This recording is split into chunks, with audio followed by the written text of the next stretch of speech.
चिकित्सा स्थान तृतीय अध्याय का लास्ट एंड फोर्थ पार्ट ज्वर चिकित्सा अध्याय। ठीक है, तो इससे पहले के जो भी पार्ट थे वहां पे हमने फिनिश किया था 163 नंबर की कोटेशन पे, और मैंने आपको बताया था कि यवागु पान कब तक आचार्य ने बताया है, तर्पण किसको उद्देशित किया है, रस किसको बताया है, ये कहते हुए लास्ट लेक्चर हमने फिनिश किया था। अब रिमेनिंग पार्ट हम आज स्टार्ट करते हैं कोटेशन नंबर 164 पे। यहाँ पे देखो घृतपान के लिए बता रखा है कि ज्वरित जो व्यक्ति होता है उसमें घी कब आपको पिलाना चाहिए, तो उसमें लिखते हैं अत ऊर्ध्वम कफे मंदे, मतलब जब ज्वर की स्टेज में कफ जो है वो मंद हो, वात पित्तोत्तरे वात पित्त बढ़ा हुआ हो, परिपक्वेशु दोषेशु दोषों का पाचन हो चुका हो, तो परिपक्वेशु दोषेशु, तो परिपक्वेशु दोषेशु से मतलब ये होता है कि लगभग 10 दिन का समय बीत गया हो, उसके बाद आपको सर्पिश पान कराना है व्यक्ति को, तथा अमृतम, मतलब सर्पी 10 दिन के बाद परिपक्व दोषों में अगर ज्वरित को पान कराया जाता है तो वो अमृत के समान रिजल्ट देने वाला होता है। जैसे कि पहले बताया था कि तरुण अवस्था में ज्वर रहता है 7 दिन तक, 7 दिन बीत जाने के बाद 8वें दिन से ज्वर जो है वह निराम हो जाता है। तो इसी तरीके से अगर कोई पूछे कि परिपक्वेशु दोषेशु कंडीशन कब आती है, तो दह और तब घृतपान कराने को बताया गया, और उसकी भी स्टेज ये है कि पित्त जब बढ़ावा हो और कफ इत्यादि जहाँ है वो कम हो। ठीक है, नेक्स्ट इसके बाद लिखते हैं निदर्शहापि ज्ञात्वा कफ उत्तरम अलंघितम, मतलब 10 दिन बीत जाने के बाद जब ज्वर में कफ की प्रधानता हो, ठीक है, और लंघन के लक्षण पूर्णतया उपस्थित ना हो, तब क्या है कि एक्चुअली में क्या है, बॉडी में लंघन के लक्षण उपस्थित नहीं हो रहे, मतलब कफ बढ़ा हुआ है ना। तो वो ये कहना चाह रहे हैं कि अगर आपको ऐसा दिखता है कि व्यक्ति में कफ अभी भी बढ़ा हुआ है तो न सर्पी पाइएत वैद्य, उस तरीके के ज्वर में व्यक्ति को सर्पी पान नहीं कराना चाहिए। कषाय स्तमुप उपाचरित, उसका उपचार किससे करेंगे, कषाय से। अब कषाय का मतलब यहाँ पे क्वाथ है, ठीक है, तो क्वाथ पर पिलाकर पहले अपन कफ का पाचन करेंगे, जब उसकी स्टेज आ जाएगी कफ मंद होने की तब हम सर्पीपान कराएंगे। लेकिन कहीं भी ज्वर में अगर कफ बढ़ा हुआ है, व्यक्ति को लंघन के पूर्णतः लक्षण उपस्थित नहीं है, तो सर्पीपान नहीं कराया जाता है। ठीक है, नेक्स्ट इसके बाद आ जाइए कोटेशन नंबर 166। यहाँ पे लिखते हैं कि मांसरस और लघुरस आहार जब आपको देना है वो समय कब का है, तो यावत लघुत्वात् अशनम, मतलब लंघन के बाद जब अशन, अशन का मतलब होता है कि जब व्यक्ति को अच्छे तरीके से भूख लग जाए, ठीक है, तो मतलब व्यक्ति के शरीर में बहुत अच्छा और उत्पन्न हो गई है, वात पित्त कफ दोष थोड़े से नॉर्मल हो चुके हैं, तो उसमें क्या करना है, दध्यान मांस रसीन, तब आप मांस रस का प्रयोग कर सकते हैं। अब इससे क्या होता है, बलम है अबलम निग्रहाय दोषाणाम। अब इस मांस रस का प्रयोग करने से क्या होता है, एक बार आपने लंघन करा दिया, व्यक्ति को लघुता आ गई, अग्नि ठीक है, उस व्यक्ति की लंघन अच्छे से हो चुका है, तो ऐसी अवस्था में अगर मांस रस का पान कराएंगे तो चूंकि लंघन से व्यक्ति का बल नष्ट हो जाता है, तो मांस रस से उसके शरीर में बल की वृद्धि होती है, दोष निग्रहाय दोषाणाम, और जो दोष रिमेनिंग होते हैं वो भी नष्ट हो जाते हैं, बलकृत, और साथ में ये बल करने वाला होता है, तो इसलिए जो है मास्टर्स खिलाना चाहिए। तो ये जो कोटेशंस में पढ़ रही हूँ ना, इसमें छोटी छोटी सिचुएशन है कि बलम या बलम दोषाणाम बल कृत्य, ये पूछ सकते हैं कि किसके लिए आया है, तो ये जो मास्टर्स के प्रयोग के लिए आया है। ठीक है, ऐसे क्वेश्चन आते हैं, इसलिए अपने को स्टडी का पॉइंट ऑफ व्यू ये रखना है। अब देखो नेक्स्ट स्टेज कौन सी आ रही है, दाह तृष्णा परितस्य, मतलब अगर व्यक्ति में दाह और तृष्णा बहुत ज्यादा बढ़ गई है, वात पित्तोत्तरम ज्वरम, और वात और पित्त बहुत ज्यादा बढ़ गया है, तो ऐसी अवस्था में ऐसी चीज देनी पड़ेगी जो दोनों पे वर्क करती हो। ठीक है, बद्ध प्रच्युत दोषम, और दोष भी शरीर से बाहर नहीं निकले, मतलब व्यक्ति को विबंध हो रखा है, तो ऐसी स्टेज में क्या करेंगे, वा निरामम पयसाम जयेत, मतलब ज्वर जब निराम है, अब एक्चुअली में क्या है, दोष शरीर से बाहर नहीं निकल रहे हैं, दाह तृष्णा इत्यादि है, और निराम की जब स्टेज जो है, तो उसमें आपको क्या करना चाहिए, ऐसी अवस्था में पय, पय का मतलब है दुग्ध पान व्यक्ति को कराना चाहिए, क्योंकि पय का वात और पित्त दोनों शामक हो गया, और साथ में क्या है कि विरेचन भी कराता है दूध, तो बद्ध प्रच्युत दोष नाम में भी कार्य करेगा, तो ये ध्यान रखना, ऐसे स्टेज में पय पान के लिए लिखा गया है। इसके बाद नेक्स्ट लिखते हैं, क्रिया भी अभी प्रशमम न प्रयाति यदा ज्वर, अगर ये सब जो सारी चिकित्सा जो हमने बता दी है, इनसे भी अगर ज्वर शांत नहीं होता है, तो अक्षीण बल मासाग्ने शमेत विरेचनः। अगर व्यक्ति के मतलब सारी आपने ट्रीटमेंट कर लिया, उसके बाद जो ठीक नहीं हो रहा है और उसका जो बल है और जो अग्नि है वो अभी क्षीण नहीं हुए हैं, तो ऐसी कंडीशन में आप विरेचन भी करा सकते हैं। ठीक है, कि ये सारे प्रोसीजर आपने शमन के ले लिए हैं लेकिन फिर भी ठीक नहीं हो रहा है, व्यक्ति थोड़ा सा बलवान है, तो उस कंडीशन में आप व्यक्ति को विरेचन भी करा सकते हैं। तो एक्चुअली में विरेचन जो है वो जीर्ण ज्वर के केस में बताया गया है। जैसे भाव प्रकाश का कंसेप्ट जो मैंने आपको बताया था वो सेम जीर्ण ज्वर में बता रखा है। ठीक है, अब नेक्स्ट लिखते हैं ज्वर क्षीणस्य न हीतम वमनम न विरेचनम। अब वो बोल गए कि अगर क्षीण नहीं हुआ हो तो आप विरेचन करा लो। फिर लिखते हैं कि अगर क्षीण बल है व्यक्ति का, ज्वर से व्यक्ति क्षीण हो गया है, तो उसके लिए न तो वमन अच्छा है न ही विरेचन। तो फिर क्या करेंगे, कामम तू पैसा तस्य निरूये हरेन मलम। तो व्यक्ति को क्या करना है कि दूध पिलाकर उसको निरु बस्ती के द्वारा मल को हरना चाहिए। तो जब मतलब आपने सारे ट्रीटमेंट कर लिए, उसके बाद भी ज्वर ठीक नहीं हुआ है और व्यक्ति का बल भी क्षीण हो गया है, तो ऐसी स्टेज में ना तो वमन करा सकते हैं ना विरेचन करा सकते हैं, तो हम क्या करेंगे, दूध पिलाकर उसको निरूबस्ती दे देंगे।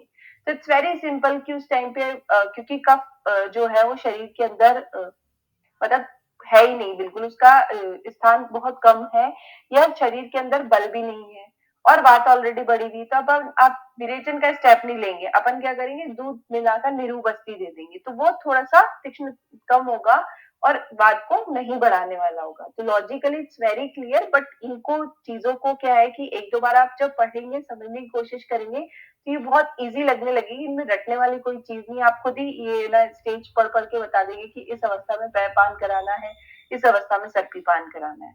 क्लियर। नेक्स्ट इसके बाद देखिए निरू बस्ती से क्या होता है। तो निरूहो बलम अग्नि च बीज्वरतम उदम रुचि। निरू से क्या होता है कि व्यक्ति का बल और अग्नि ये दोनों बढ़ जाती हैं। ठीक है, बीज्वरतम ज्वर शांत हो जाता है, उदम रुचि जो मन है वह प्रसन्न रहता है। परिपक्वेषु दोषेषु प्रायुक्तः शीघ्रम आवहेत। मतलब परिपक्वेषु दोषेषु मतलब 10 दिन के बाद का जो हुआ, तो उस अवस्था में आप क्या है कि निरु जो है वो भोजन में रुचि उत्पन्न करता है और इसका प्रयोग कर सकते हैं। तो ये एक्चुअली में जो सारी बातें हो रही है ये तब हो रही है जब आपने सारे ट्रीटमेंट कर लिए, मतलब जब निराम तो हो ही चुका है ना, तो 10 दिन की स्टेज बता रखी है यहाँ पे। तो केवल परिपक्वेशु दोषेशु इतना सा लिखा आता है, फिर आपसे पूछा जाता है कि किस किस कंडीशन में ज्वर के अंदर ये आया है, तो सर्पीपान और निरू बस्ती दोनों के लिए आया है। अब सर्पीपान की स्टेज अलग थी, निरू की स्टेज अलग है। ठीक है, नेक्स्ट इसके बाद देखो विरेचन का प्रयोग की जो यहाँ पे बता रखा है उसको क्यों करना चाहिए, उसके पीछे रीजन बताते हैं कि पित्तम व कफ पित्तम व पित्ताशय गतम हरेत। विरेचन से क्या होता है, पित्त और कफ पित्त जो भी पित्ताशय में चले गए हैं उनका हरण हो जाता है। स्रंसनम त्रीन मलाम वस्ती हरेत पक्वाशय संस्थितान। और निरू बस्ती जो होती है ये तीनों मल मतलब वात पित्त कफ तीनों को निकालने वाला होता है। तो एक्चुअली में क्या है, निरू की श्रेष्ठता यहाँ पे बताना चाह रहे हैं कि विरेचन से तो क्या होगा, पित्त और कफ पित्त ही शांत होंगे, लेकिन त्रीन मलाम बस्ती हरे, तीनों मल और बस्ती में उपस्थित दोषों को हरने वाला होता है कौन, निरू। तो ये पूछ सकते हैं कि त्रीन मलाम बस्ती हरे पक्वाशय संस्थितानाम, ये किसके लिए आया है, ये निरू बस्ती के लिए आया है क्योंकि वो पक्वाशय में जाकर तीनों दोषों पे काम करती है। अब जैसे आगे चल के मैं सिद्धि स्थान पढ़ाऊंगी तब आपको बस्ती का कंसेप्ट क्लियर होगा कि तीनों दोषों पे काम करती है। ठीक है, नेक्स्ट इसके बाद आते हैं अनुवासन। तो जैसे निरू बस्ती उन्होंने दी है तो अनुवासन दे देंगे जिससे कि व्यक्ति में स्निग्धता आ जाएगी, स्नेहांश आ जाएगा, जहाँ पे कफ जो है वहां की रिक्वायरमेंट है उसको बढ़ाने की रिक्वायरमेंट है वो वहां पे हो जाएगी, वात का अनुलोमन हो जाएगा। तो इसलिए लिखते हैं ज्वरे पुराणे संक्षीणे कफ पित्ते दृढ़ाग्ने। अगर ज्वर जो है वो पुराण अवस्था को प्राप्त हो गया है, व्यक्ति थोड़ा सा क्षीण फील कर रहा है, कफ पित्त जो है ये जाति शुग्न हो मतलब कम हो गए हैं दृढ़ आग में, लेकिन व्यक्ति की अग्नि दृढ़ है क्योंकि अनुवासन में तेल की बस्ती देंगे तो अग्नि से थोड़ा सा उस पर इफेक्ट पड़ता है। तो अगर दृढ़ अग्नि है तो रुक्ष बद्ध पुरुषाय और व्यक्ति का पुरुष जो है वो बद्ध है या मल जो है वो नहीं निकल रहे हैं, तो ऐसी स्टेज में क्या करेंगे, अनुवासन दे देंगे। तो एक्चुअली में क्या है, हमको ज्वर पुराण हो गया, ठीक है, पहले ये स्टेज पता चल गई, कफ पित्त कम है, तो हम ऐसे ऑप्शन ले सकते हैं जो स्नेहांश बढ़ाए शरीर में। ठीक है, दृढ़ अग्नि, दूसरी चीज लिख देते हैं जिसमें अग्नि दृढ़ हुई हो, और जो बद्ध पुरुष जो है, मतलब विबद्ध अवस्था यहाँ पे उपस्थित है। ठीक है, अब इसमें देखो डिफरेंस कैसे करना है। अब इस केस में हमने अनुवासन क्यों दी, और दाह तृष्णा परितस्य वात पित्तोत्तरम में दुग्ध क्यों दिया। तो सिंपल सी बात है, वात और पित्त, और मेनली पित्त पे काम करने वाला बेस्ट कौन है, दुग्ध है, तो वो वहां पे दे दिए, साथ में वो दोषों को भी शरीर से बाहर निकालेगा। ठीक है, दाह तृष्णा इसको शांत करेगा वो। अब यहाँ पे क्या है, रुक्ष बद्ध पुरीश है, साथ में अग्नि व्यक्ति की दृढ़ है, तो आप क्या करोगे उसमें बल भी बढ़ाना चाह रहे हो, तो बल बढ़ाने के लिए साथ में क्या दी जाएगी, अनुवासन बस्ती। तो हल्का सा ही डिफरेंस है कि क्या उस पेशेंट को दिया जा रहा है, पर डिफरेंस है, इसलिए इनको थोड़ा सा बारीकी से पढ़ना है। ठीक है, नेक्स्ट इसके बाद देते हैं नस्य कब देना है। तो नस्य जब आपके शिरा व स्त्रोतस में दोष चले जाएंगे, और जब आपको ये लगता है कि शरीर के अंदर कफ बहुत ज्यादा बढ़ा हुआ है, तो आप नस्य दे सकते हैं। जैसे इसमें लिखा है कि गौरव शीर्षा शूले विविधेशु इंद्रियेशु इंद्रियोशु च, मतलब जब शिरा शूल हो रहा है, गुरुता हो रही है, इंद्रियों में विबंधता हो रही है, जीर्ण ज्वर की स्टेज में रुचि कर्म कुरियान मूर्ध विरेचन, मूर्ध विरेचन मतलब जो विरेचन नस्य होता है वो रुचि करने वाला होता है। तो एक्चुअली अप्रोक्सीमेटली पूरा, क्योंकि इंद्रियों का वर्णन आ गया तो सिर के अंदर ही बात की जा रही है, तो इसे समझ जाना कि सिर के अंदर जो कफ दोष है वो बढ़ा हुआ है, तो उसके लिए अपन नस्य देंगे। ठीक है, अब नेक्स्ट इसमें एक चीज ध्यान रखना, जैसे यहाँ पे है ना मूर्ध विरेचन लिखा गया है। अब मूर्ध विरेचन में नस्य भी दो तीन तरीके के काउंट हो जाते हैं, तो अगर ऑप्शन में ऐसा है नस्य नीचे मूर्ध विरेचन लिखा हुआ हो, तो फर्स्ट आंसर मूर्ध विरेचन जाएगा। ठीक है, नेक्स्ट इसके बाद आ जाइए 176 कोटेशन पे। यहाँ पे धूपन अंजन के बारे में बता रखा है कि धूपन अंजन योगेश यान्ति जीर्ण ज्वरा शर्मम, कि जीर्ण ज्वर जो होते हैं या त्वग मांत्र शेषा, या दोष जो है वो केवल त्वचा में ही शेष रहे हो, तो ऐसे स्थानों में आप क्या करोगे, साथ में देखो नीचे लिखा है आगंतु जरा, और आगंतुक जो ज्वर होते हैं, तो आगंतुक ज्वर में रक्षा विधान भी हो जाएगा, तो ऐसी स्टेज में आप धूपन और अंजन इनका प्रयोग कर सकते हैं। तो आगंतुक ज्वर में जब त्वचा में ही दोष हो और जीर्ण ज्वर हो गया हो, तो आप धूपन और अंजन व्यक्ति को प्रयोग करा सकते हैं। वैसे जैसे अंजन अभी मैंने आपको जब पिछली बार पढ़ाया था पंचम अध्याय में, तो अंजन ज्वर के अंदर निषेधित है, लेकिन तरुण ज्वर में निषेधित है, जीर्ण ज्वर में अंजन का प्रयोग किया जा सकता है। ठीक है, नेक्स्ट इसके बाद आ जाइए 188। यहाँ पे देखो थोड़ा सा ही ध्यान रखना, मूंग मसूर चणक कुलथ मकुष्ट, ये जो साग होता है ये सब चीजें ज्वर में योग्य है, तो हल्का भोजन जो है वो योग्य है, तो इसको बस देख लेना। फिर देखो शाक बता रखे हैं, तो जो भी तिक्त वर्ग की जो चीजें हैं, जैसे परवल हुआ, पटोल हुआ, कुलक करेला हुआ, करकोटक हुआ, ये सब तिक्त है, तो ये ज्वर में अच्छे से काम करेंगी, तो इसलिए ज्वर में इस तरीके के शाक बताए गए। बस ऐसे ही ध्यान रखना है, इसमें क्वेश्चन आते नहीं है, बट अगर आ जाए तो ठीक है। अब नेक्स्ट आप आइए कोटेशन नंबर 200, पेज नंबर 149 पे। यहाँ पे देखो संतत ज्वर सतत ज्वर इन सब के हिसाब से जो श्लोक बता रखे हैं कि आपको कौन कौन सा क्वाथ यूज करना है विषम ज्वर की स्टेज में। ठीक है, तो विषम ज्वर 5 प्रकार के थे, संतत सतत अनिदुष्क तृतीयक और चतुर्थक। ठीक है, अब साइड में पेज में पांचों के नाम एक तरफ लिख लीजिए, नीचे संतत लिखिए, फिर सतत लिखिए उसके नीचे, फिर अनिदुष्क लिखिए उसके नीचे, फिर तृतीयक लिखिए, फिर चतुर्थक लिखिए। ठीक है, अब इनमें क्वाथ बता रखा है कि कौन कौन सा क्वाथ देना है, तो हमको आगे की जो औषधि है ना जिससे लाइन स्टार्ट हो रही है केवल वो ध्यान रखना है, बाकी आगे का मतलब शुरुआत की औषधियां जब मिल जाएंगी तो आगे की याद रखने की जरूरत नहीं। जैसे आपको संतत ज्वर में याद रखना है कलिंग पटोल। ठीक है, कलिंग पटोल। अब जैसे संतत ज्वर है तो ये लगातार मेंटेन रह रहा है, तो कलिंग ऐसे ध्यान रखे, ऐसे ध्यान रखना कि कलिंग में जो युद्ध हुआ था वो बहुत लंबे टाइम तक हुआ था, तो जो ज्वर लंबे समय तक बना रहता है उतरता ही नहीं है, तो संतत ज्वर में जो है कलिंग पटोल का क्वाथ दिया जाता है। ठीक है, नेक्स्ट आता है सतत। ओके, तो सतत के लिए याद रखो पटोल सारीवा, पटोल सारीवा, ठीक है। इसको ऐसे ही आपको ध्यान रखना है, इसमें मैं ट्रिक नहीं बताऊंगी। सतत को पटोल सारीवा। फिर आइए अन्य दुष्क, अन्य दुष्क के लिए लिखा हुआ है निम्ब पटोल, ठीक है। अन्य दुष्क में निम्ब पटोल। अब तृतीयक में लिखा है देखो किरातिक्त अमृता, है ना। जो तीसरे दिन जो ज्वर आता है उसमें क्वात लिख रखा है किरातिक्त अमृता से स्टार्ट होने वाला। फिर चतुर्थक में लिख रखा है गुरुचि आमलक। तो कहने का ये मतलब है कि ये जो आगे छोटे छोटे जैसे कोटेशन मैंने आपको बताई है, केवल इतना आगे का पार्ट ध्यान रखो। अगर क्वेश्चन आता है तो इतने में से आता पूछा जाता है कि इससे बना हुआ क्वात किस ज्वर में देते हैं, ठीक है। तो आगे का ध्यान रखना। संतत जो है उसमें कलिंग पटोल, सतत में पटोल सारीवा, अनिदुष्क में निम्ब पटोल, तृतीयक में किरातिक्त और चतुर्थक में गुरुचि आमलक। ओके, नेक्स्ट इसके बाद आ जाइए योगों के ऊपर। तो अब यहाँ से उन्होंने योग बताना स्टार्ट कर रहे हैं। जैसे सबसे पहले ध्यान रखना 211 पे बता रखा है षट्यादि वर्ग क्वात, ठीक है।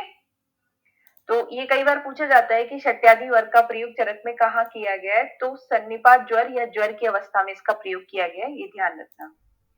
लिखा है ना 212 नंबर की जो कोटेशन है उसमें लिखा है कि षट्यादि एको वर्ग सन्निपात ज्वरापह। ओके, नेक्स्ट इसके बाद देखो बृहत्यादि गण क्वात 214 नंबर पे। तो बृहत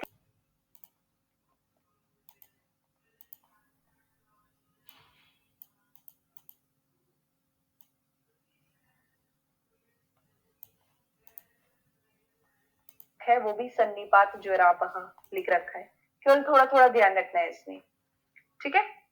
अब नेक्स्ट थोड़ा सा इन्होंने लिखा है कि ज्वर में घृत के प्रयोग का आधार क्या होता है, क्यों घृत का प्रयोग बताया जाता है।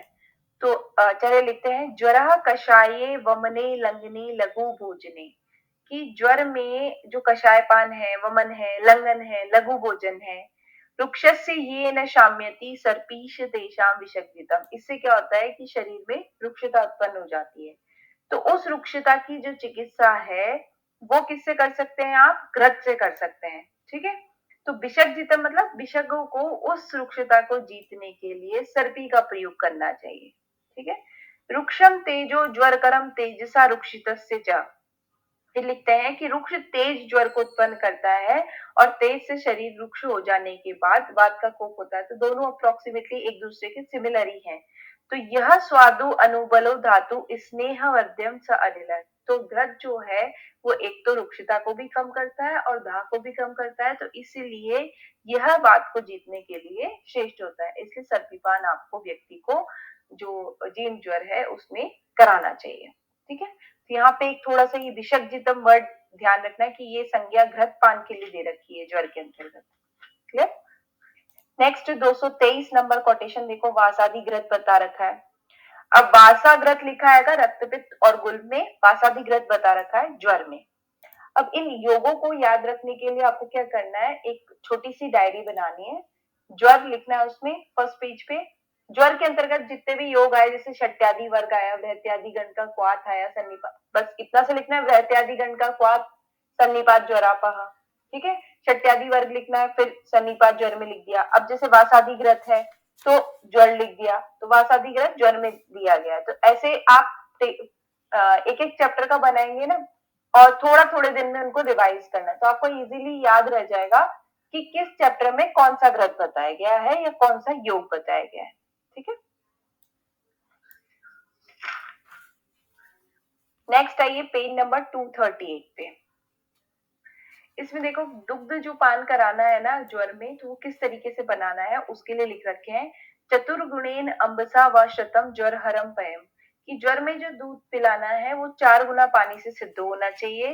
धारुक्षणम वा, या फिर धारुक्षण दूध होना चाहिए। पय सद्यो वात पित्त ज्वरम जय, जो कि वात पित्त ज्वर को सद्य ही शांत कर देता है। तो या तो धारुक्षण हो या 4 गुने जल से पकाया गया हो, ठीक है।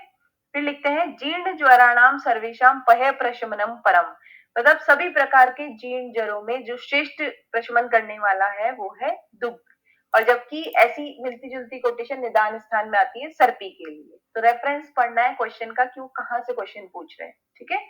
पेयम तद उष्णम शीतम व यथास्वम भेषजै शतम, मतलब पेय जो है, दुग्ध जो है वो औषधियों से पकाकर गर्म या शीतल जैसे की आवश्यकता हो उसी हिसाब से पीना चाहिए। तो प्रशम्यते सर्पी परिपक्वेषु दोषेषु, वो सर्पी के लिए आता है। और जीर्ण जरा नाम सर्वेशम डैश प्रशमनम परम, ये पय के लिए आता है। क्लियर हो गई ये बात। अब इसके बाद नंबर 257, पेज नंबर 157 पे, इसमें देखो सहस्त्रोत घृत बता रखा है, ठीक है। चंदन आदि से बना हुआ जो घृत बता रखा है। तो ये ध्यान रखना, एक बार मैंने एक क्वेश्चन देखा था कि ज्वर में किस प्रकार के घृत का उल्लेख किया गया है, और वहां पे 3-4 ऑप्शन थे, तो सहस्त्रोत घृत लिखा हुआ था। तो हल्का सा कंफ्यूजन होता है कि कहाँ दे रखा है, तो ज्वर में सहस्त्रोत घृत का वर्णन किया गया है, ठीक है। नेक्स्ट इसके नीचे देखो लिखा है 258 कोटेशन पे, चंदन आदि तेल। अब चंदन एवरीबडी नो कि ठंडा होता है, तो ठंडा किसको जीतेगा, पित्त को। तो जिस ज्वर में पित्त की अधिकता हो, जहाँ पे दाह की अधिकता हो, उसमें आपको इसका प्रयोग करना है। तो लिखते हैं लास्ट लाइन में इसमें, एतत् तेलम अभ्यंगात सदो दाह ज्वर अपनयति, मतलब ज्वर में जो दाह होता है उसको ठीक कर देता है। तो चंदन आदि तेल का ज्वर में वर्णन है जो दाह समुक्त हो। क्लियर। इसके बाद नेक्स्ट आइए कोटेशन नंबर 267, पेज नंबर 160 पे। यहाँ पे अगरू आदि तेल का वर्णन है। अब अगरू जो है वो उष्ण होता है, तो जहां पे उष्ण समुद्र ज्वर हुआ हो, मतलब जिस शीत समुद्र ज्वर हुआ हो, सॉरी, कि जिसमें कि शीत समुद्र का मतलब है ठंड, जिसमें ज्यादा बढ़ी हुई है, ठंड लग के जो बुखार आ रहा है, तो शरीर को उष्ण करने की रिक्वायरमेंट है, तो वहां पे अगरू आदि तेल का अभ्यंग इत्यादि आपको करना चाहिए। तो इससे शीत ज्वर जो होता है वो शांत हो जाता है। तो सिंपल सी बात है, इतना ध्यान रखना, अगरू उष्ण है और चंदन शीत है, तो उस प्रकार से उसका प्रयोग किया जा रहा है, ठीक है। नेक्स्ट 161 पेज नंबर पे जो कोटेशन नंबर 268 है, ये देखो लिखा है यहाँ पे, त्रयोदश विधा स्वेद स्वेदा अध्याय निर्देशित है, मात्रा काल विधा युक्त सशीत ज्वरा पर।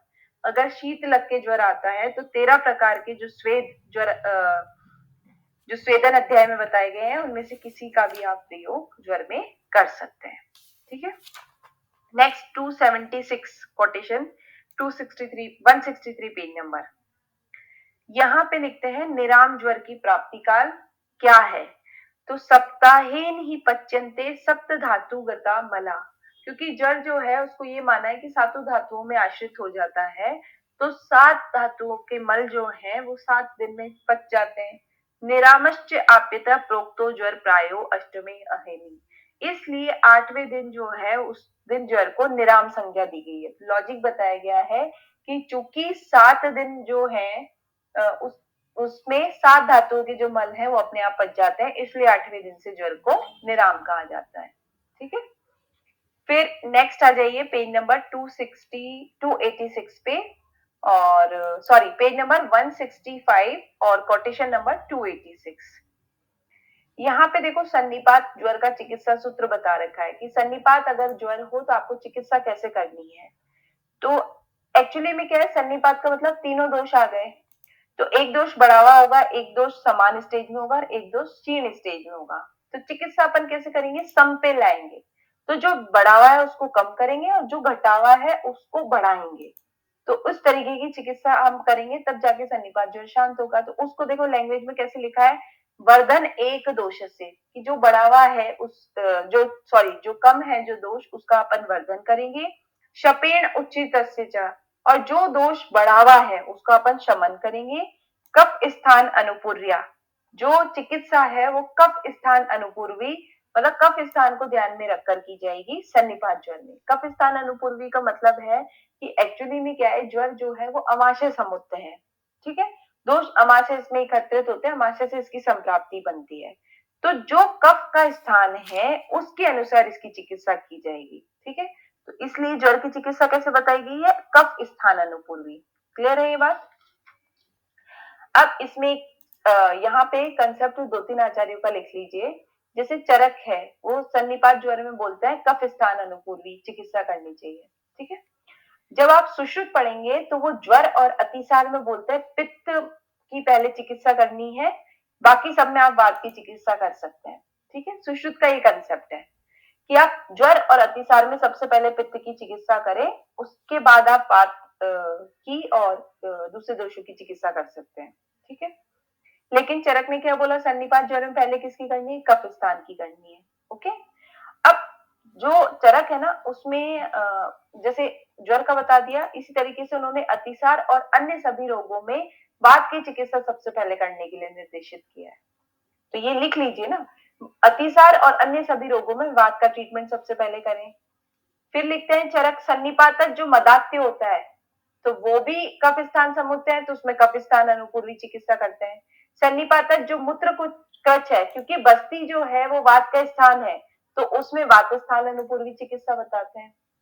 तो ये इसलिए बता रही हूँ मैं कि आप कंफ्यूज ना हो आगे चल के, जैसे आया ना कफ स्थान अनुपूर्वी, तो ये ज्वर में आया है। सुश्रुत जब पढ़ेंगे तो ज्वर और अतिसार में वो पित्त के लिए बोलते हैं, बाकी सब में वात का ट्रीटमेंट करने के लिए बोलते हैं। चरक जो है बाकी सब में वात का ट्रीटमेंट करने के लिए बोलते हैं, लेकिन सन्निपातन मदात्य में बोलते हैं कफ स्थान अनुपूर्वी करिए, सन्निपातन मूत्रकच्छ में बोलते हैं वात स्थान अनुपूर्वी करिए। क्यों? क्योंकि रीजन चेंज है, एक कफ स्थान से उत्पन्न हो रही है व्याधि, एक वात स्थान से उत्पन्न हो रही है, इस रीजन से। क्लियर है ये चीज? नेक्स्ट इसके बाद कोटेशन नंबर 287 पे आइए। इसमें ज्वर का जो है कॉम्प्लिकेशन बता रखा है, कर्णमूलिका शॉट जो है वो यहाँ पे वर्णित की गई है। आचार्य लिखते हैं सन्निपात ज्वरस्य अंते कर्णमूले सुदारुण है कि सन्निपात ज्वर के अंत में कभी कभी में कर्ण का जो मूल होता है वहां पे दारुण शोथः संजायते, शोथ सूजन उत्पन्न हो जाती है, तेन कश्चिदेव प्रमुच्यते, तो उस शोध से कोई कोई ही व्यक्ति बचता है, अधिकतर लोगों की मृत्यु हो जाती है। तो कर्णमूली का शोध के बारे में बताना चाह रहे हैं। फिर इसमें चिकित्सा क्या करनी है, तो रक्तावसेचन मतलब रक्तपोक्षण करा सकते हैं, शीघ्र सर्पीपान आप करा सकते हैं, प्रदेह उसमें लगा सकते हैं, मतलब अल्टीमेटली आपको कफ पित्त शामक चिकित्सा करनी है, नावन और कवल का प्रयोग आप कर सकते हैं। तो दोष ध्यान रखना, कर्णमूली का शोध है तो कफ और पित्त की इसमें चिकित्सा करनी है। ठीक है, अब जैसे रक्त मोक्षण का यहाँ पे बताया ना विधान, तो शोथ है और जल्दी से जल्दी हमको ट्रीटमेंट करना है तो ब्लड को प्योरीफाई आपको करना पड़ेगा, तो आप डायरेक्ट रक्त मोक्षण यहाँ पे करा दोगे। अब नेक्स्ट इसके बाद रक्त मोक्षण के लिए बताते हैं कि शीत उष्ण स्निग्ध रुक्ष आद्य जरो यस्य न प्रशाम्यति, कि शीतल चिकित्सा से, उष्ण चिकित्सा से, स्निग्ध रुक्ष सारी तरीके की चिकित्सा आपने कर ली लेकिन ज्वर फिर भी शांत नहीं हो रहा है, शाखानुसारी और शाखा में दोष चले गए हैं, तो आपको रक्त मोक्षण करना चाहिए। मतलब आपने सभी तरीके की चिकित्सा कर ली, शीत भी कर ली, उष्ण भी, स्निग्ध भी, रुक्ष भी, लेकिन ठीक नहीं हुआ है ज्वर और दोष जो है वो शाखा में चले गए हैं, तो ऐसी स्टेज में आप क्या करेंगे, रक्त मोक्षण करा सकते हैं। ठीक है, नेक्स्ट इसके बाद आ जाइए 290 पे। इसमें लिखते हैं विसर्पेण अभिघातेन, कि विसर्प में अभिघात से मतलब जब भी शरीर में कोई आघात लगने से ज्वर आता है, जस्ट विस्फोटकी ज्वर है या जब ज्वर में बहुत ज्यादा पीड़िकाएं या विस्फोटक शरीर में हो जाते हैं, तब आप क्या करना है, तत्र आदो सर्पिशः पानम, तो उसमें व्यक्ति को सबसे पहले सर्पीपान कराइए, कफ पित्तोत्तरम न चेत, कफ और पित्त की प्रधानता वहां पे नहीं होनी चाहिए, तो सबसे पहले आप क्या करें, घृतपान करा दें। तो अगर विसर्प है, अभिघात है, विस्फोटक ज्वर जो हो रहा है, उस ऐसी स्टेज में आपको सर्पीपान कराना है, बट इतना ध्यान रखना है कि कफ पित्त की वहां पे अधिकता ना हो। ठीक है, फिर नेक्स्ट आइए, विषम ज्वर का चिकित्सा सूत्र दे रखा है कोटेशन नंबर 292 पे। इसमें लिखते हैं कर्म साधारणम उह्यात तृतीय चतुर्थ के आगंतु अनुबंधो ही प्रायशो विषम ज्वर है, कि जो भी तृतीय चतुर्थ और जिसमें भी आगंतुक का अनुबंध होता है, इन सब में आपको साधारण कर्म ही प्रयोग करने हैं। मतलब जैसी आप ज्वर की चिकित्सा अभी तक पढ़ के आए हैं दोषानुसार, उसी तरीके से आप सभी साधारण कर्मों का प्रयोग इन विषम ज्वर में भी करें, वो ऐसा बताना चाह रहे हैं। कि अग्निवेश को बताना ही था ना कि विषम ज्वर की चिकित्सा अलग से नहीं करनी है, आप साधारण कर्म ही उसमें यूज करें। तो अब उस साधारण कर्म में बता रहे हैं कि अगर वात प्रधान है तो क्या करना है, तो वात प्रधान में वात बढ़ी हुई है तो वात दोष की शामकता के लिए जो जो उपाय है वो सब बता दी, जैसे सर्पी है, बस्ती है, अनुवासन है, स्निग्ध उष्ण चीजें लेनी है। अगर पित्त बढ़ा हुआ है तो लिखते हैं विरेचन, पय, सर्पी पान, तिक्त शीत ज्वर, तिक्त शीतल द्रव्यों से चिकित्सा करनी है। फिर कफ प्रधान है तो वमन करा सकते हो, पाचन करा सकते हो, रुक्ष अन्नपान खिला सकते हो और लंघन करा सकते हो, उष्ण कषायों का प्रयोग कर सकते हो। तो ये कफ बढ़े हुए स्टेज में करना है। तो मतलब साधारण कर्म के बारे में बताया गया है विषम ज्वर में। ठीक है, फिर नेक्स्ट लिखते हैं 297 कोटेशन में। देखिए इसमें लिखता है सुरा समंडा पानार्थे भक्ष्यार्थे चरणायुधा तितिरश्च मयूरश्च प्रियुज्जा विषम ज्वरे। तो मैंने आपको जब 27वां अध्याय पढ़ा था तब भी ये बताया था कि तितर का मांस जो होता है, मयूर का जो मांस होता है, ये सन्निपातक ज्वर में प्रयोग करते हैं। चरण आयुधा का मांस जो है वो सन्निपातक ज्वर में प्रयोग करते हैं। तो ये यहाँ पे भी ये लाइन रिपीट हुई है। तो कई बार अगर क्वेश्चन आ जाए कि किस मांस का प्रयोग करते हैं तो वो ध्यान रखना है यहाँ से। ठीक है, अब यहाँ पे नेक्स्ट इसके बाद लिखते हैं कि कई बार क्या होता है कि ज्वर जो है ना वो साइकोसोमेटिक हो जाता है, साइकोलॉजिकल हो जाता है। जब व्यक्ति को लॉन्ग टाइम तक ज्वर बना रहता है तो उसको ऐसा लगता है कि जब ज्वर का वेग आने का टाइम होता है तो उसको, क्योंकि खुद की साइकोलॉजी ऐसी हो जाती है तो उसको इजीली ज्वर आ भी जाता है। तो साइकोलॉजिकल केस में आपको क्या चिकित्सा करनी है उसके पीछे आंसर देते हैं 301 नंबर पे। उसमें लिखते हैं स अन्नम मदयम प्रभुतम व पित्वा स्वप ज्वरागमे। कि आपको जब पता चल जाए कि पेशेंट के ज्वर आने का समय है तो उसको खूब सारा आप खाना खिलाएं और मद्यपान करा के सुला दें। मतलब ज्वर का जो समय है उसमें आप उसको खाना खिला के और मद्यपान करा के सुला दें। आस्थापनम यापनम व कार्यत, या अस्थापन वस्ती या यापन वस्ती का उसमें प्रयोग करें। तो उससे क्या है, व्यक्ति का ध्यान डाइवर्ट हो जाएगा और जिस समय उसको साइकोलॉजिकल बना हुआ है, 1-2 दिन अगर नहीं आएगा तो फिर उसकी वो साइकोलॉजी भी ठीक हो जाएगी। तो ये उन्होंने बता रखा है। इसके बाद देखिए 306 कोटेशन में विषम ज्वर में अंजन बता रखा है। तो इस अंजन में देखो सेंधव पिप्पली इत्यादि तो कॉमन है, लेकिन मनःशिला का प्रयोग किया गया है। तो ये ध्यान रखना, मनःशिला से बने हुए अंजन का प्रयोग ज्वर में बताया गया है। क्लियर। नेक्स्ट 309 मणि औषधियों से चिकित्सा, देव व्यापार से जो चिकित्सा है वो विषम ज्वर में बताई गई है। वो इसके लिए लिखते हैं मणि नाम औषधि नाम च मंगला नाम विषस्य च धारण अग्दा नाम च सेवा न भवित जर। मतलब मणि से, औषधियों से, मंगल गीतों से, मंगल विषयों से, अगत इत्यादि को धारण करके भी विष जो ज्वर है वह शरीर से मुक्त हो सकता है। तो यहाँ पे मतलब विषम ज्वर के लिए बता रखा है कि मणि औषधियां, इनसे भी आप चिकित्सा कर सकते हैं क्योंकि इसमें आगंतुज अनुबंध होता है ना, इसलिए। फिर नेक्स्ट इसके बाद बताते हैं सोमम स अनुचरम देवम स मातृगणम ईश्वरम पूजयन। मतलब विषम ज्वर में सोम मतलब जो आपके सोम देवता मतलब जो चंद्र है उनके अनुचर है, मातृगण मतलब पार्वती नंदी इत्यादि जो अनुचर हैं, ये 8 मातृगण माने जाते हैं, इनकी आपको पूजा करनी चाहिए। तो ज्वर में मातृगण की पूजा मतलब पार्वती और उनके गण नंदी इत्यादि की पूजा करने का विधान है। ठीक है, नेक्स्ट लिखते हैं विष्णु सहस्त्र मूर्धानम। मतलब विष्णु का सहस्त्र जो स्वरूप होता है उसकी स्तुति करने के लिए बताया गया है। तो ये सत्वावजय चिकित्सा बता रखी है। तो काश्यप में जैसे आप पढ़ोगे तो काश्यप में राजक्षमा के अंदर रुद्र पूजन के लिए लिखा गया है ना। बेल पढ़ोगे तो वृषभ ध्वज पूजन के लिए लिखा गया है उन्होंने। इस तरीके से चिकित्सा बता रखी है। जैसे हारित ने रुद्र हनुमत पूजन के बारे में बता रखा है ज्वर में। तो केवल आप चरक का भी ध्यान रखिए कि मातृगण और विष्णु सहस्त्र नाम इसका पाठ करने का बताया गया है। ठीक है, अब क्योंकि विषम ज्वर की उन्होंने बता दी मणि औषधियों से और साधारण कर्म से और सत्वावजय चिकित्सा आप कर सकते हैं। तो इसके बाद नेक्स्ट जो सप्त धातुगत ज्वर है उसकी चिकित्सा बताएंगे कोटेशन नंबर 315 और 16 में।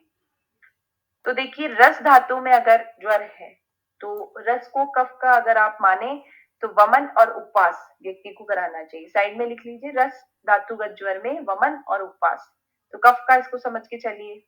फिर रक्त है तो स्किन में प्रॉब्लम आएंगी, है ना। तो सेक, प्रदेय और संशमन चिकित्सा बता रखी है रक्त में। तो स्किन में क्या कर सकते हो, सेक कर सकते हो, प्रदेय लगा सकते हो, संशमन कर सकते हो। फिर मांस मेद आता है। तो मांस मेद में क्या है, विरेचन और उपवास बता रखा है।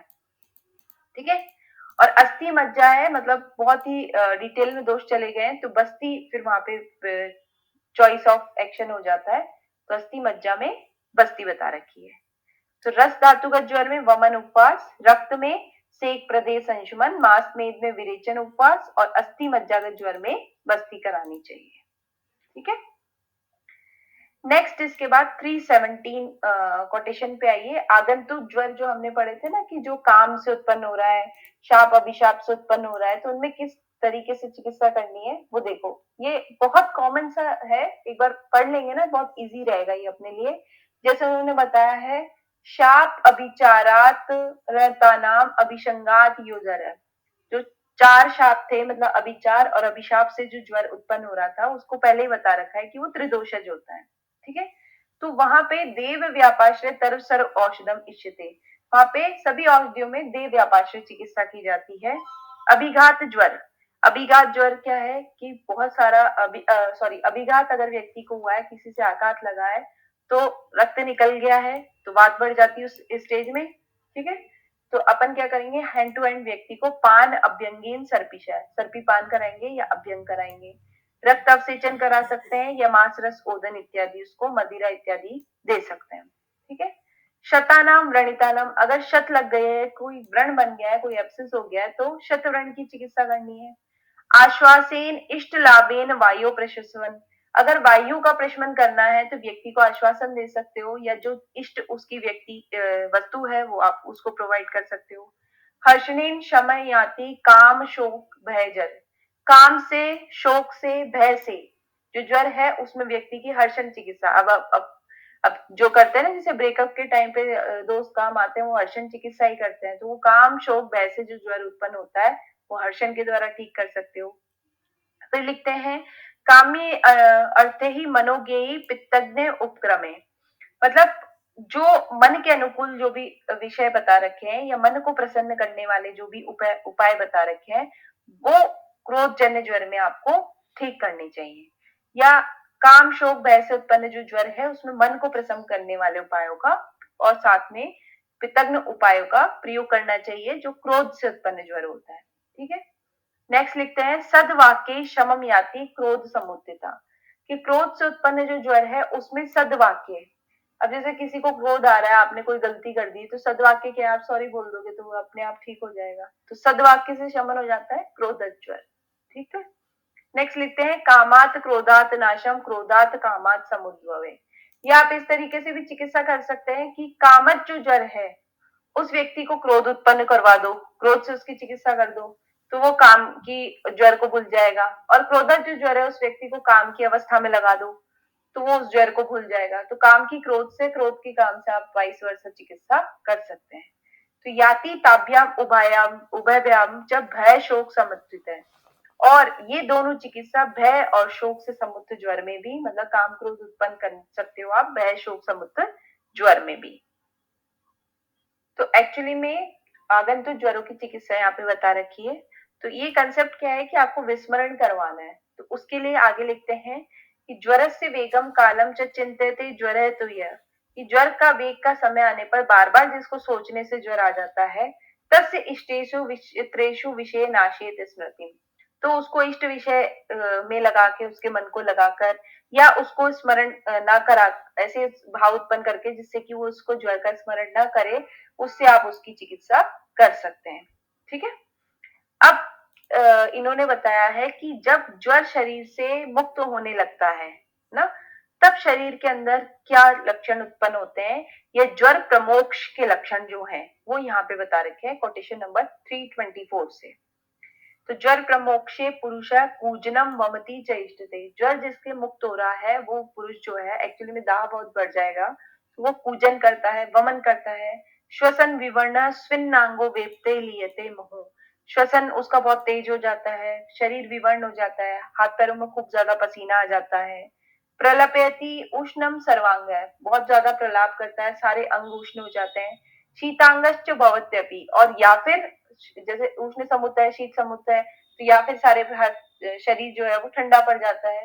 विसंज्ञो ज्वर वेगार्थ स क्रोध इव वश्यते, व्यक्ति क्रोधी की तरह इधर उधर देखता है और कई बार ज्ञान शून्य हो जाता है। ये ज्वर प्रमोक्ष के लक्षण है कि ज्वर मोक्ष होने वाला है या छूटने वाला है शरीर से, ये लक्षण होते हैं। अब दारुण मोक्ष के लक्षण बता रखे हैं। दारुण मोक्ष का मतलब जो शरीर को बहुत कष्ट देकर शरीर से जाएगा, दारुण मतलब कष्टदायक, मतलब जिसका मोक्ष मतलब शरीर से छूटना कष्टदायक होगा, उसको कहते हैं दारुण मोक्ष। और अदारुण मोक्ष का मतलब होता है जिसका शरीर से छूटना ज्वर का आपको मतलब बहुत ज्यादा कॉम्प्लिकेशंस ना आए, बहुत इजीली ही ज्वर ठीक हो जाए। ठीक है, तो दारुण मोक्ष बता रखे हैं। बहुदोष से बलवान, जब दोष बहुत ज्यादा बढ़े हुए हों, बलवान हो, या अभिनवो ज्वर, या ज्वर बहुत मतलब अभिनव मतलब नया हो। शक्ति क्रिया दोषस्य पक्तया चेइत्वति उच्यति सुदारुणम, या दोषों के पच जाने से सहसा जो ज्वर छूट जाता है वो क्या है, दारुण मोक्ष कहलाता है। तो जब भी ज्वर दोष बलवान दोषों की अवस्था में होता है, या जल्दी जो तरुण अवस्था में ही ज्वर शरीर से छूटेगा, तो छूट तो जाता है लेकिन दारुणता से छूटता है। ठीक है, नेक्स्ट अदारुण मोक्ष बता रखे हैं कि जिसमें कृत्वा दोष वशात वेगम क्रमात उपरमंती है, मतलब ज्वर दोषों के अनुसार अपना समय पूर्ण कर लेने के बाद नष्ट होता है, कि जिसमें आपको कोई चिकित्सा की जरूरत नहीं पड़ती। आपको ये पता है कि भाई रस धातुगत है, तो इसको जब रस धातु में से इसके दोष खत्म हो जाएंगे तो ये अपने आप शरीर से चला जाएगा। तो जब दोष अवशेष रहेंगे तो वो अपने आप ही शरीर से चला जाएगा। इस तरीके का जो ज्वर है वो अदारुण है, क्योंकि उसमें आपको ज्यादा कुछ परेशानी हो ही नहीं रही है। जब दोष खत्म होंगे तो ऑब्वियसली वो शरीर से खत्म हो जाएगा। तेषाम अदारुणो मोक्षो ज्वरानाम चिरकारिणाम, और मोस्ट प्रोबेबली जो चिरकारी जो ज्वर हो जाता है वो अदारुण होता है, मतलब निकलते समय शरीर में ज्यादा कष्ट नहीं देता है। तो ये यहाँ पे बताया क्यों है कि जो ज्वर मोक्ष जब बता रहे थे तो उन्होंने बताया कि ये चीजें उस टाइम पे होती हैं। फिर उनको ये बताना जरूरी हुआ कि किस किस ज्वर में ऐसी चीजें होंगी, कि कौन से ऐसे ज्वर है जो कि शरीर को बहुत कष्ट देते हुए जाएंगे, और कौन से ऐसे ज्वर है जो शीघ्रता से ही छोड़ देंगे, मतलब शरीर में ज्यादा कष्ट नहीं होगा। तो प्राय करके चिरकारी जो है वो अदारुण मोक्ष है, और दारुण मोक्ष है अभिनव ज्वर। ठीक है, अब ज्वर बिल्कुल शांत हो गया है, व्यक्ति मुक्त हो गया है ज्वर से, या उसके शरीर में ज्वर है ही नहीं, तो उसके क्या लक्षण है, विगत। अब क्या है, विगत मतलब चला गया ज्वर, वी ज्वर हो गया, तो वी से स्टार्ट होता है ये। विगत क्लम संतापस्य अव्यथम विमलेंद्री, वी वर्ड दिख रहा है इसमें, मतलब विगत चला गया ज्वर, ऐसे ध्यान रखना है इसको, कि उसकी क्लम संताप ये सब खत्म हो जाता है, इंद्रिया विमल हो जाती हैं। प्रकृति सत्वेन विद्यात पुरुष विज्वरम, मतलब प्रकृति सत्व जो है व्यक्ति का वो आ जाता है। तो इस तरीके का पुरुष जो है वो विज्वर हो गया है, ये समझ जाना चाहिए। ठीक है, अब लिखते हैं इसके बाद नेक्स्ट कि 333 कोटेशन में आइए कि असंजात बलो यस्तु ज्वर मुक्तो निषेवते वर्जित एतर अतस्य पुनरावर्तते ज्वर, मतलब ज्वर के छूट जाने पर भी जिस व्यक्ति में पूर्ण रूप से बल नहीं आ रहा है, मतलब उसको थोड़ा सा और परहेज करना चाहिए, फिर भी वो अव्यर्थ चीजें खा लेता है, तो उसको क्या कहते हैं, पुनरावर्तक ज्वर, मतलब ज्वर रिपीट हो जाता है, तो इस प्रकार के ज्वर को पुनरावर्तक ज्वर कहते हैं। ठीक है, तो पुनरावर्तक ज्वर में आप क्या चिकित्सा करेंगे, उसके लिए लिखते हैं आगे पेज नंबर 175 कोटेशन नंबर 340 कि मृदु भी शोधने शुद्धि यापन बस्ती था, कि आप उस टाइम पे मृदु संशोधन करें और उसको यापन बस्तियां दें। ठीक है, नेक्स्ट लिखते हैं अभ्यंग उद्वर्तन स्नान धूपन अंजन तिक्त घृतों का पान कराएं। पुनरावर्तक ज्वर का मतलब है कि ज्वर एक बार शरीर से चला गया, उसकी पुनरावृत्ति हुई है। क्यों हुई है, क्योंकि ज्वर ठीक तरीके से निकला ही एक बार तो निकल गया था, लेकिन व्यक्ति जो है क्षीण अवस्था में था, फिर से उसने अपत्य सेवन किया तो रिपीट हो गया। अब उसमें क्या आप तीक्ष्ण संशोधन करा नहीं सकते, दोबारा उसी फॉर्मेट में चिकित्सा नहीं कर सकते ना, तो मृदु संशोधन कराएंगे, यापन बस्तियां दे देंगे, अंजन इत्यादि से चिकित्सा कर देंगे, तिक्त घृत का पान करा देंगे। और क्वाथ इसमें बता रखा है किरातिक्त तिक्ता मुस्त परपट, तो ये ध्यान रखना कि किरातिक्त अमृता वाला जो क्वाथ था वो तृतीय ज्वर में है, और किरातिक तिक्ता वाला जो क्वाथ है ये पुनरावर्तक ज्वर में है। ठीक है, नेक्स्ट लिखते हैं 345 नंबर कोटेशन में रोग राट, रोग राट मतलब रोगों का राजा, ये संज्ञा किसके लिए है, ज्वर के लिए।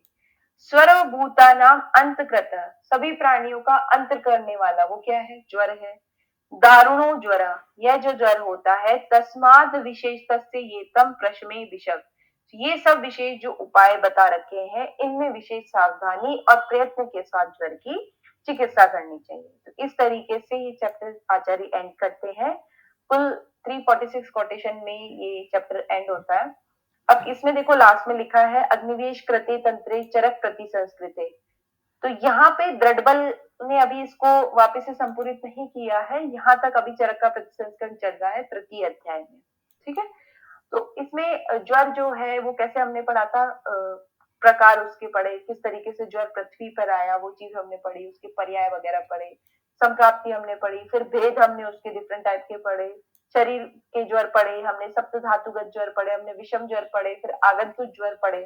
ठीक है, धातुगत जो ज्वर है वो पढ़े, फिर उनके अलग अलग स्टेज पे हमने चिकित्सा देखी, कुछ योगों को देखा, और फिर लास्ट में इस तरीके से चैप्टर एंड हुआ है। हालांकि बहुत लेंथी चैप्टर है, लेकिन अगर क्लिनिकल कंसेप्ट का पेपर है, जैसे पीएससी वगैरह के फाइटर्स के लिए पेपर है, तो इसमें सिचुएशन बेस्ड क्वेश्चंस आते हैं, इसलिए चिकित्सा स्थान अच्छे से प्रिपेयर करना।